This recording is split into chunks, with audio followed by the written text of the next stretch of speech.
आरा court में पवन सिंह का case लड़ रहे वकील सुदामा सिंह कह रहे हैं कि ज्योति सिंह और उनके पिताजी की तरफ से 27 तारीख को आरा कोर्ट में न्यायाधीश के सामने पैसे की कोई मांग नहीं की गई है और सोशल मीडिया पर जो 8-10 करोड़ रुपए की बात चर्चा में है वो बात पूरी तरह से झूठ है, गलत है, वो मात्र एक अफवाह है।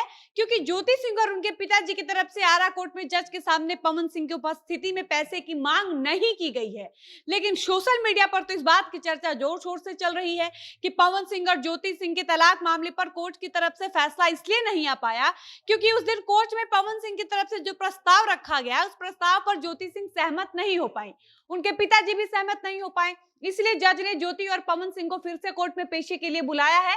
तो चलिए हम आपको आगे की वीडियो में बताते हैं कि 27 तारीख को आरा कोर्ट में क्या हुआ और पवन सिंह की तरफ से क्या बात रखी गई, ज्योति ने क्या प्रस्ताव रखा, इन दोनों को अगली सुनवाई के लिए किस डेट को बुलाया गया है, ये सब हम आपको आगे की वीडियो में बताते हैं। लेकिन उससे पहले नमस्कार, मेरा नाम है डॉली पांडे, मेरे साथ है कैमरामैन विशाल और आप देख रहे हैं जनता जंक्शन।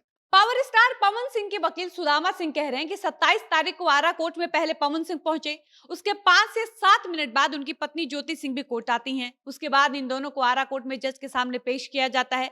जज साहिबा ने एक कमरे में दोनों पति पत्नी को कानूनी प्रक्रिया के तहत बिठाकर अपने स्तर से खूब समझाया, दोनों को कन्विंस करने का प्रयास किया। लेकिन दोनों की बातचीत से लगा कि ये दोनों किसी भी कीमत पर साथ रहने को तैयार नहीं है, क्योंकि पवन सिंह इस बात पर अड़े हुए हैं कि उनको ज्योति सिंह के साथ अब नहीं रहना है, या पवन सिंह किसी भी कीमत पर अपने साथ ज्योति सिंह को रखने के लिए तैयार ही नहीं है। लेकिन सुदामा सिंह अपने एक निजी इंटरव्यू में ये भी बता रहे थे कि मुकदमा से पहले दोनों पति पत्नी ने आपस में ये फैसला लिया था कि आपसी सहमति से तलाक ले लिया जाए, क्योंकि ज्योति सिंह ने खुद अपने मुंह से ये बात कही थी कि अब मैं पवन सिंह के साथ अपनी जिंदगी नहीं गुजार सकती हूँ। उसके बाद ही पवन ने आरा कोर्ट में डाइवोर्स फाइल किया था।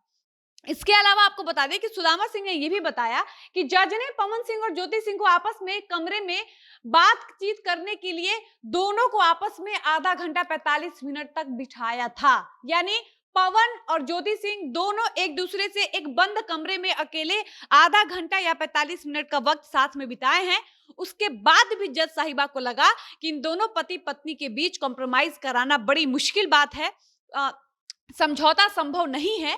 इसलिए अंत में पवन के वकील, ज्योति सिंह के वकील, पवन, ज्योति और ज्योति सिंह के पिताजी को जज के सामने हाजिर किया गया और उस वक्त जज की तरफ से दोनों पक्षों को वन टाइम सेटलमेंट का प्रस्ताव दिया गया, जिसमें पवन सिंह की तरफ से यह कहा गया कि वन टाइम सेटलमेंट में हम 50 लाख रुपए और रहने के लिए कहीं भी एक मकान, बाकी जो पढ़ाई में खर्चा होगा उसका पैसा हम ज्योति सिंह को देंगे और इसके बाद हम ज्योति सिंह से हमेशा के लिए रिश्ता नाता तोड़ लेंगे।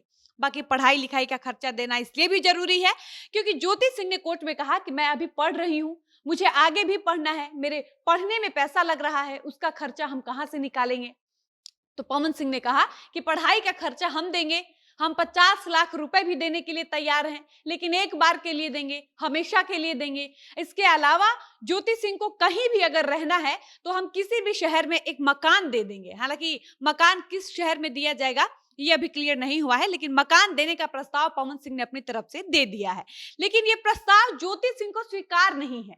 ज्योति सिंह इस प्रस्ताव से असहमत हो जाती हैं। ज्योति सिंह के पिताजी को ये एक्सेप्ट नहीं था, इसलिए पवन सिंह के ससुर ने इस प्रस्ताव को ठुकराकर जज साहिबा के सामने आरा कोर्ट में ये साफ स्पष्ट शब्दों में कह दिया कि हम आगे भी केस लड़ने के लिए तैयार हैं।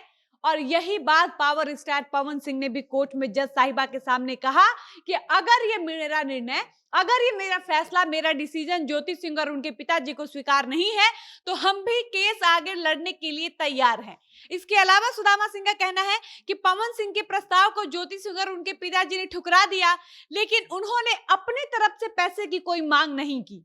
यानी जज के सामने 8-10 करोड़ रुपए की कोई बात ज्योति और उनके पिताजी की तरफ से नहीं की गई है। ज्योति सिंह की तरफ से पैसे की 1 रुपए की मांग नहीं की गई है और ना ही ज्योति ने न्यायालय कक्ष में एक बार भी अपनी तरफ से ये बात कही है कि हम पवन सिंह के साथ रहने के लिए तैयार हैं। बाकी आपको बता दें कि सुदामा सिंह ने बताया है कि पवन सिंह और ज्योति सिंह के तलाक मामले में अगली सुनवाई 7 अक्टूबर को है।